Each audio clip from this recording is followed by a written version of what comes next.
विद्यानगर जिल्ह्यातील आस्तगाव माथा येथे भव्य शिवपुराण महाकथेचं आयोजन करण्यात आलेलं आहे आणि लोणी जनसेवा फाउंडेशन विखे पाटील परिवाराकडून हे मोठं आयोजन जे आहे भव्य दिव्य स्वरूपात करण्यात येत आहे।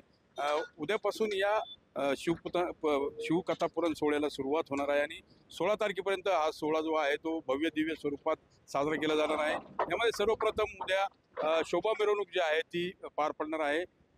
पंडित प्रदीप मिश्रा यांच्या वाणीतून हे सगळं कथा जी आहे ती सांगितली जाणार आहे आणि त्यासाठी भव्य दिव्य स्वरूपाचं आयोजन हे आपण या परिसरात केल्याचं पाहायला मिळतंय।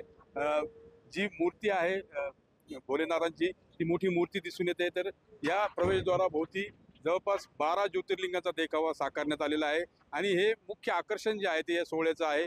त्यासोबत भव्य असे पॅन्डॉल उभारण्यात आलेले आहे। ज्या ठिकाणी कथा वाचन सोहळा होणार आहे त्या ठिकाणी साधारणतः 4 ते 5 लाख शिवभक्त जे आहेत ते कथा ऐकू शकतील असं नियोजन जे आहे ते करण्यात आलेलं आहे। आणि खरं बघितलं तर या आयोजनामध्ये मोठ्या प्रमाणात विखे समर्थक जे आहेत ते सामील झाल्याचं पाहायला मिळतंय।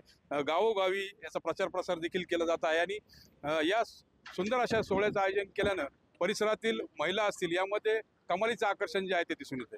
मनोज गाडेकर, TV9 मराठी, शिर्डी, अहिल्यानगर।